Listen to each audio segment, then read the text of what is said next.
Hey, I decided just to restart this and try it again. Welcome to the Yo Bro Gaming and Reviews channel. Welcome, Yo Bro Nation. I, of course, am Zach. As always, I am your host, and this is your NXT review for January 9th, 2019. Earlier, I stated that I was going to do a NXT UK review as well, and that was the plan initially.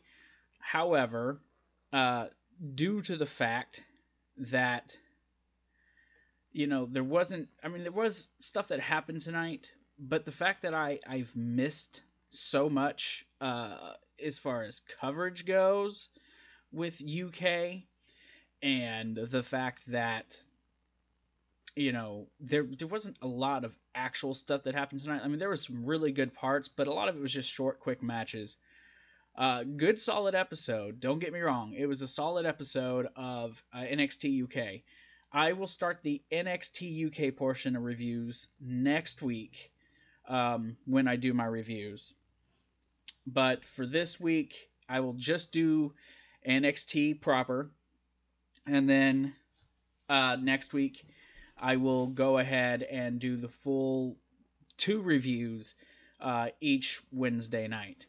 I will be doing a NXT UK Blackpool review, the Takeover show, when it goes off the air. I believe it starts around 1 o'clock our time here. So I have full intentions of going ahead and doing that. And this hat is just bugging me. Like, I don't understand why my hats are so crooked, and I'm just... It's killing me. Like, legit, just, like, messing with my head. Bugging me. But yeah, so sorry guys, just kind of checking out stuff, looking at the chat. I don't know how to put it. NXT tonight, or before I get to that, yeah, I am looking forward to TakeOver Blackpool, very much so. There were a couple points tonight that were really good. The stuff with Joe Coffey and company was good. It makes me excited to see Pete Dunne versus him. But something I think I'm more excited to see, especially after the little press conference, is Rhea Ripley and Toni Storm. I am genuinely excited to see what those two do in their rematch. To me, Rhea Ripley is breakout star of the year, just with what she's done since the Mae Young Classic up to now. Compared to where she was a year ago, this woman has leaps and bounds improved on what she did, and just for that alone, I'm impressed. I'm highly, highly impressed. And I can hear my cats in the background just going freaking nuts. Oh my gosh, God only knows what they're doing right now.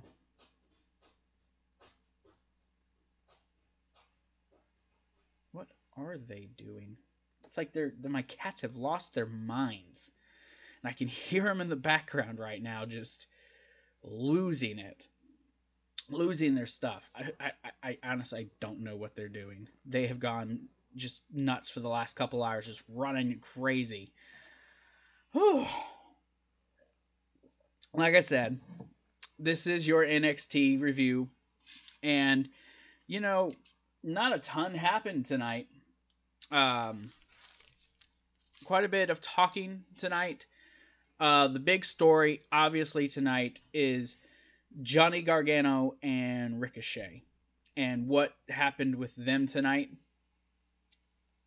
Johnny Gargano, they teased it a few weeks ago with Ciampa talking about, this could be our NXT, 2019 could be our year, talking about them going and taking over, and Johnny winning the North American Championship and him being the NXT champion and them dominating the entire NXT.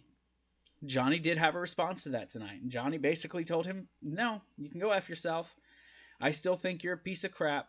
What we did in the cage was just a one-time thing for a cause that we had in common. And of course, Ricochet, he confronts Johnny Gargano with what he has to say, which is leading to a match at TakeOver, which I will take over Phoenix. I guess I have to clarify now, which is something sign me up where I want to watch it. I prefer to see Johnny Gargano competing for the NXT Championship, but I'm not going to get that right now. So, till then, I will take Johnny Gargano as North American Champion. This probably will be the point where Ricochet loses it, and then he will go on to take over Brooklyn 5, I guess they'll call it. Whatever it's going to be. That's when he'll probably become NXT champion and probably face Tommaso Ciampa, who, in all fairness, he should stay NXT champion. I don't see why they should put it on Aleister Black. But, like I said, outside of that, there wasn't a whole ton that happened tonight that was like, gosh, you gotta go back, you gotta watch this. Outside of the women's match with Bianca Belair and Nikki Cross, that match was so good. That match was just fantastic. And those two women, that could be a main event Raw match that those two could do. It never will be, but that is something that they could do. I'm pretty sure these are going to be their last matches. EC3 and herself, Nikki Cross. I'm pretty sure these will be their last NXT matches because they're coming up to the main roster anytime. Most people are saying it's going to be the Rumble before we see them. I'm inclined to agree with them. Again, I can hear those cats and they're just destroying stuff out there. It's insane.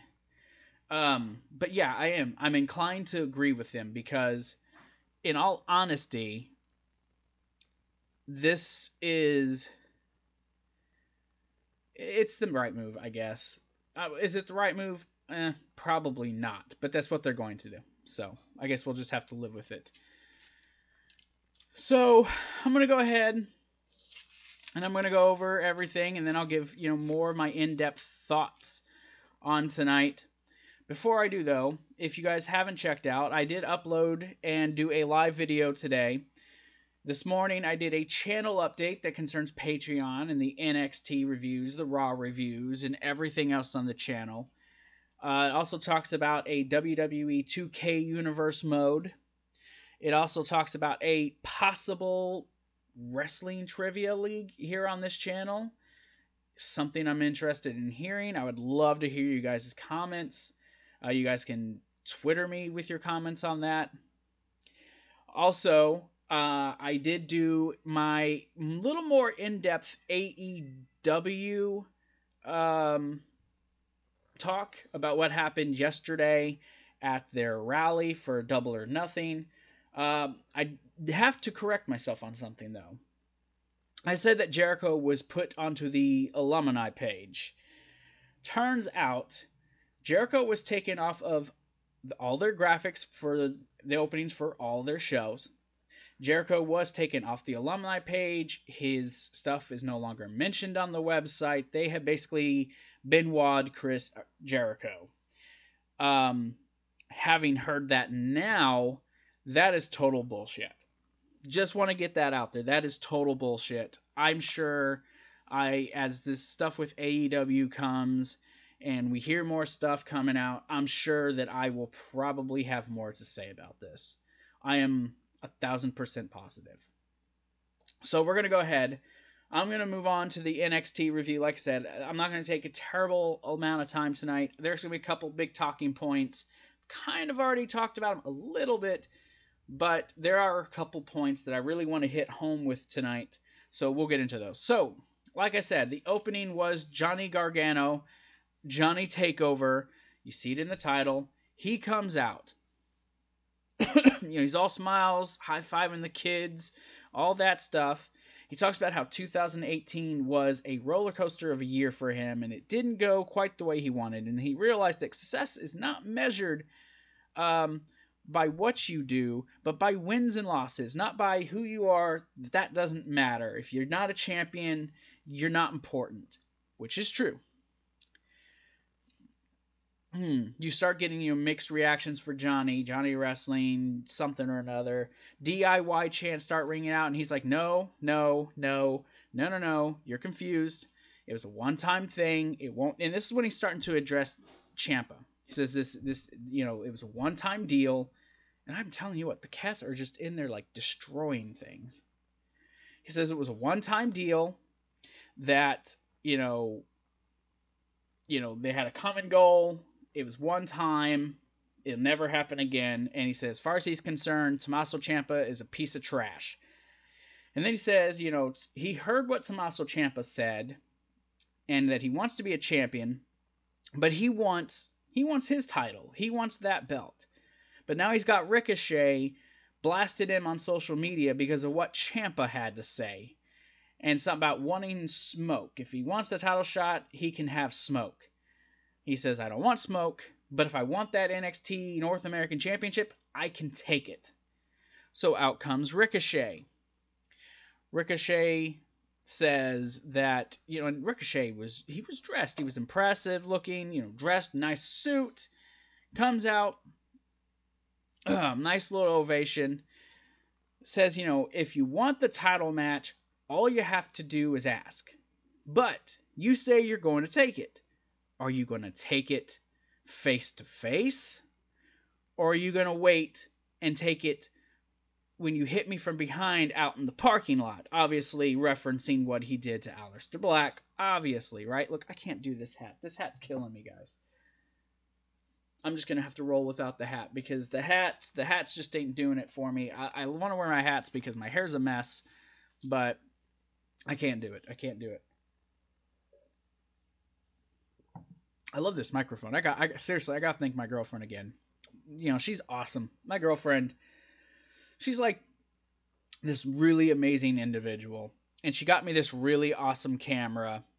Not the camera, but she got me this really awesome microphone. We're working on the camera. This was a Christmas gift, sure. But she's awesome. She's amazing. And she's really supportive of what I'm doing. And she's all for me going to see Double or Nothing. It's just getting there is the obstacle. And she's even willing to go with me. So that's progression from this afternoon. So she's awesome. She actually has a YouTube channel. Cheryl Waters on YouTube. You guys can go check out her stuff. She's 100,000 views or something on her channel already. It's crazy. She's doing far better than me as far as YouTube vids. You guys can go subscribe to her. Seriously, go shout her out. Anyways, so, where was I? So he's, saying that, he can come after the title at TakeOver since he's calling himself Johnny TakeOver. But the only person walking out a champion at TakeOver is him. Cue Tommaso Ciampa, who starts to talk, and then he's cut off by Johnny Gargano, who's like, shut up, this isn't about you, this is about us, go away. Like, telling him, like, go away. Lights go down. Aleister Black appears on the Tron. Talks about, unlike Johnny Gargano, he should take him as a serious threat. And at the end of TakeOver Phoenix, he will take Tommaso Ciampa and he will fade to black. The lights go back out. There you have Tommaso Ciampa with Aleister Black standing behind him. Aleister Black beats the piss out of him, runs him off. Didn't even know what was going on in the ring. They cut back to the ring, and all of a sudden you're seeing Ricochet getting a super kick and being put down with Johnny Gargano standing over him. Obviously, this is going to set up for a match, because later in the show, Ricochet gives us an interview where he says he doesn't care if William Regal approves it or not. He wants Johnny wrestling. He wants Johnny TakeOver. He wants Johnny Gargano at TakeOver Phoenix. Look, the match is going to be awesome. It's going to be a great match. And I like how this is all playing into the Johnny Gargano, Tommaso Ciampa storyline, that is still actually going. You know, starting at TakeOver Chicago almost 2 years ago now. We're coming up to a 2-year threshold for this. And they're still working that storyline as the main A-line going through the show, with now Ricochet added. You've got Aleister Black in this story still.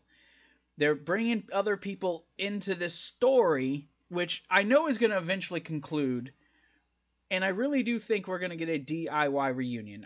We'll probably, on the Go Home show, probably get a tag team match with all 4 of these guys, with DIY teaming up. I can see that happening. But, you know, this has been such an awesome build. I kind of want Johnny to win the championship. I don't want to see Ricochet get it. I want to see Johnny become champion. That's what I want to see. I could be, I don't know, I guess you could call me foolish. You could call me selfish. You could say, Zach, you're crazy because you know they're going to give the title to Ricochet. And if you say that, you're probably right. Ricochet he's most likely going to be the guy who's going to become the NXT champion, the guy who takes it from Tommaso Ciampa. Doesn't mean we won't get a conclusion to Ciampa Gargano. But, you know, ultimately Johnny's going to come out of whatever this is that's going on with him, and we're going to see a conclusion. That's what's going to happen. We're going to get our final resolution. Sorry, guys. I'm just kind of adjusting my camera here a little bit. Yeah, that's better.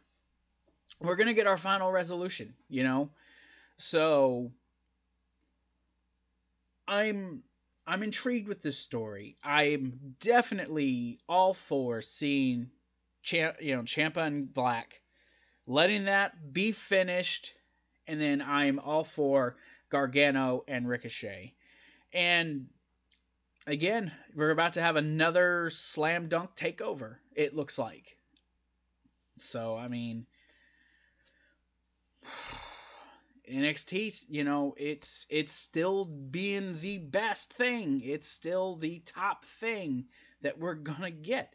I love it. I love NXT, and you're never going to hardly ever hear me complain. So after the little break, they come back, and via Twitter, William Regal, the general manager, the best GM you've ever had in any part of WWE ever, announces via Twitter that at TakeOver Phoenix, we're going to get the War Raiders versus Undisputed Era for the Tag Team Championships. Excuse me. I'm hoping I'm not coming down with something. Hey, I knew this match was coming. It wasn't, you know, it was predictable, I suppose, but it's just bound to be a damn good match. It's bound to be a damn good match. And see, the thing I love about William Regal is, yes, he is in there. He's announcing these matches. But you don't see William Regal unless he's necessary. He's not the focal point of the stories. He comes out when he has to. And it's awesome. It's great that he does what he does because it works well. You know, it does. It works much better than anything else that we're seeing on any of the other programs. Then we had what was easily match of the night. Easily match of the night. Bianca Belair versus Nikki Cross. This match went, I don't know, 15, almost 20 minutes. And it was just so fantastic. Bianca Belair is just, she's so, you know, new to being in the ring. She's not, you know, a veteran and everything. But God, man, is she's so fluid. And Nikki Cross is no scrub. You know, Nikki Cross is not a scrub, but Bianca Belair, she's just on another level, man. She is the EST. One of the more brutal spots was when Bianca had Nikki on her back, and she just, you know, fell back with Nikki on her. She landed on that ramp that looks like it hurt. It really did. And like I said, Bianca Belair, she's on a, you know, completely, you know, most people are here. She's like way up here. I gotta get used to my camera angles. It sucks. But in the end, the EST of NXT remains undefeated as she's heading into her TakeOver Phoenix match with Shayna Baszler. Not a lot of build for this, by the way. I'm sure they'll do something in the next few weeks, but they've had literally no build for these two. And it's a couple of heels, but she hits the NKOB for the 1, 2, 3. Nikki Cross, of course, showing it. She's not going to quit. You got to literally beat her down to death to beat her. And I appreciate it. I like it. I like it a lot. Like I said, Nikki Cross, she's going to go. I think this is our last match we'll see her. I don't know if Bianca Belair is going to win, if she's going to beat Shayna Baszler. I don't think they're going to call Shayna up yet. It would suck, Bianca being undefeated. I think it's time that she goes ahead, wins the championship. I got to almost grab this side. I got to win the championship. I got to. She got to win the championship, right? I mean, that's all that makes sense, right? That she wins. But there's been no build. There's been literally no build for this that I've seen. I did miss last week's, but last week's was just mainly recaps, and I did miss the Christmas week episode. So maybe something happened there. We got Eichner and Bartel versus a couple enhancement talents. The European Union, or whatever they're calling them. This was a squash match. Eichner won with a German suplex into a bridge for the 1, 2, 3. Like I said, it was a decent little match, but it was an enhancement match for Eichner and Bartel to get a win. These guys are trying to win gold. They don't care if it's on UK or NXT proper. They want to be champions.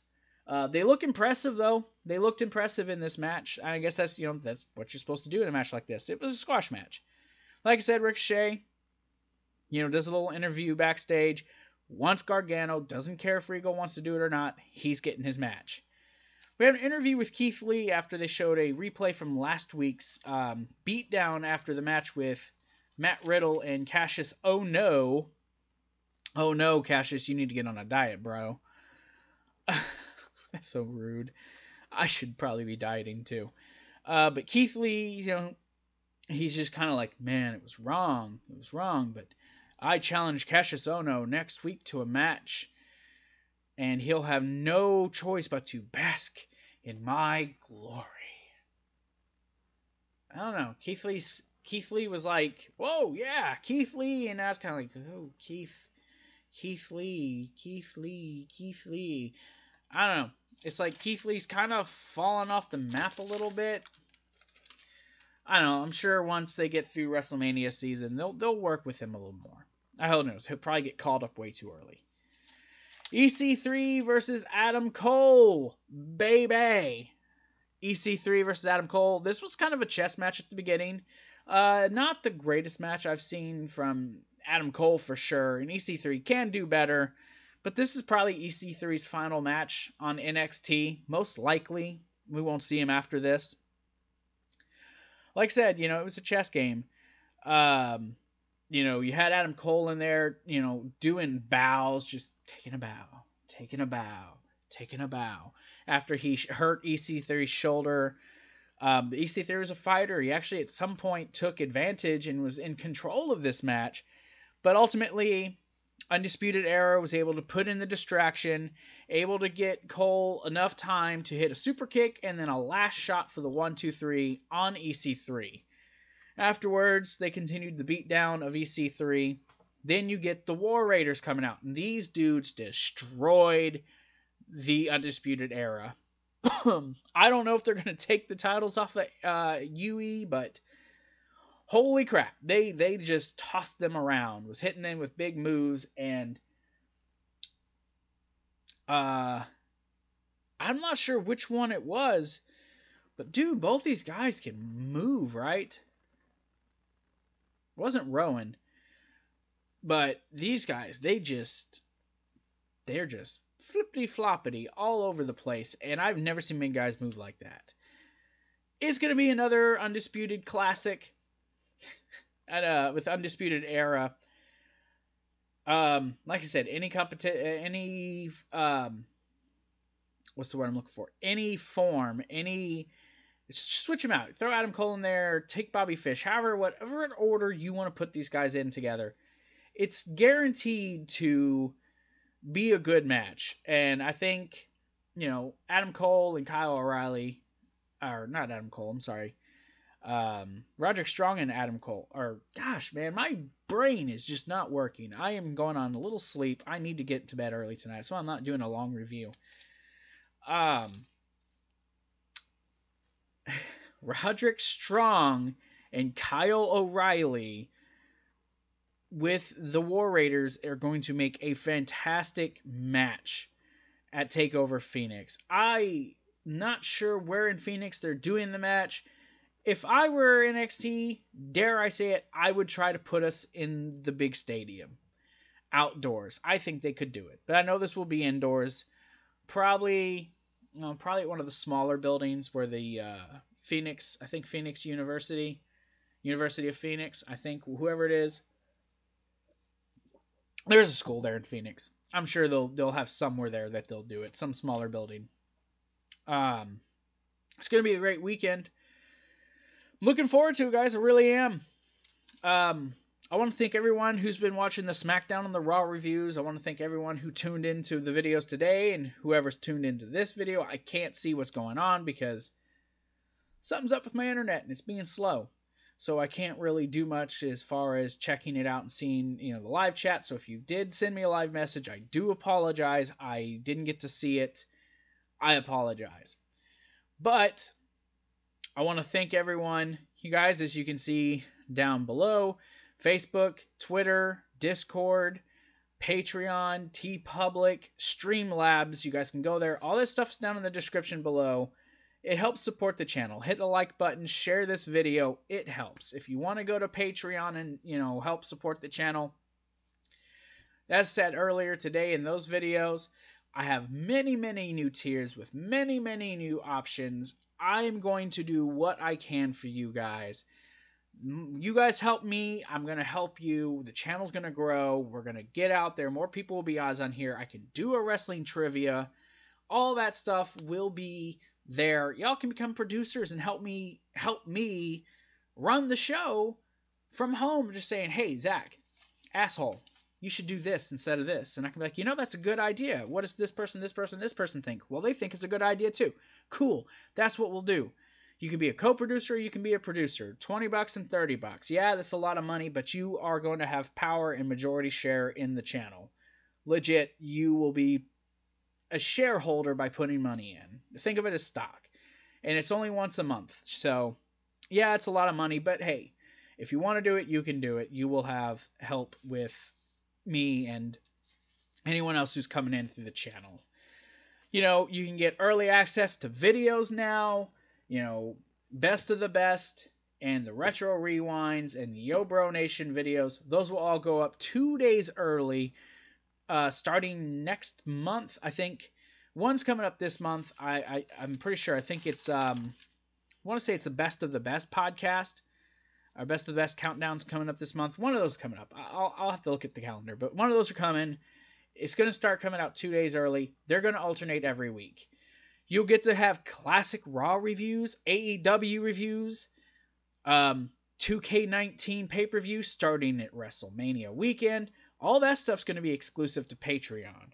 You'll get behind-the-scenes videos, post-show videos, all that stuff starting the next few weeks to the next month. By February, all that stuff's going to be coming through. By the time we hit WrestleMania, this thing's going to be a well-oiled machine. We're going to be on our way. My first goal is 500 subs. That's my first goal, 500 subs. Then I'll work to 1,000. Then I'll work to 2,000. Then I'll work my way through. But for right now, I want to get 500 subs by this time next year. That's a long time. But by this time next year, I want 500 subs. I've been on this damn channel for 3 years now. And I have been so back and forth with doing what I'm supposed to do. I should have already been at least 200 subs. At least by this point. So yes, it's a lofty goal, but by this time next year, by the next Royal Rumble, I want to be 500 subs. lots of stuff coming, man. There is a really good chance I might be at Double or Nothing, and an even better chance I might be at the Survivor Series in Chicago this coming year. So I'm going to take the show on the road.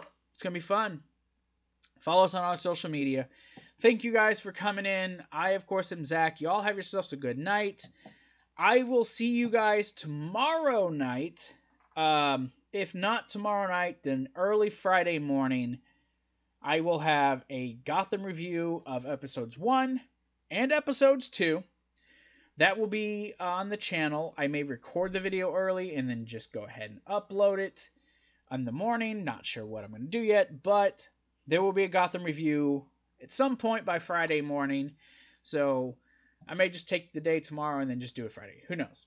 But you guys are going to get your Gotham review. And then Thursdays after that, I'll keep doing it. So thank you guys. I'll see you all tomorrow, I suppose. If anything breaks, I'll be on here. So, Yo Bro Nation, have yourselves a good night, and I'll see y'all later. Peace out.